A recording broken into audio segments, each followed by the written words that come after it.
Hey my cookies, today we are making my highly requested crawfish pie. Let's cook.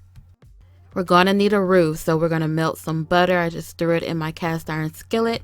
Once it melts, sprinkle in some flour, and then we're gonna stir it around to get rid of those lumps. Now my heat is at a medium-high setting. You know when you're making the roux, you gotta keep it moving, so keep stirring.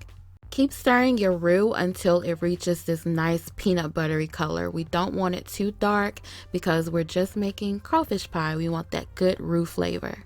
And now we gotta have the trinity. So we're gonna sprinkle in some onions, bell pepper, and celery. Now stir it up, and then we're gonna saute them for about 5 to 7 minutes until they're nice and tender.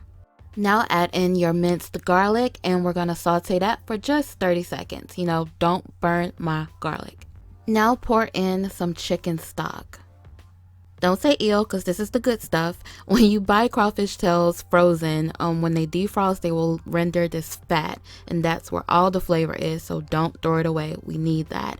I like that orange color. I might use that color nail polish next time. Anyway, pour it in, stir it up. I know we made a roux and that helps to thicken, but this heavy cream is going to make this filling extra luscious, so pour that in. Stir it well, bring it to a simmer, and then add in those crawfish tails. Oh child, crawfish just makes me happy. Just look at that. Look, oh God, thank you Jesus. Now I'm going to add in my Cajun seasoning, some onion powder, and some garlic powder. I added in liquid crab oil off camera to make it extra spicy, stirred it, and took it off the heat.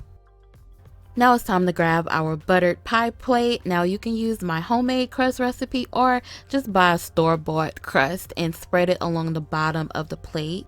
Then pour that filling in and spread it out evenly. Now take your second pie crust and roll it out over the top. Then child, seal the edges the best way you can. I tried to do a little something and jacked it up, so just do what you can. Make sure it's closed.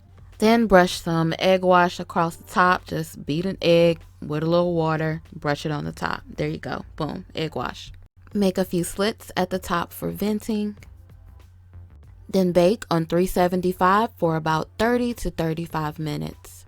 And then cookies, you will have this golden goodness, child. Look at that. Allow it to rest for a few minutes before you cut into it. And then cookies, that is it for my crawfish pie. The recipe link will be down there in the description box. Thank you guys so much for watching. If you enjoyed this, give me a thumbs up and subscribe. Until next time, be blessed.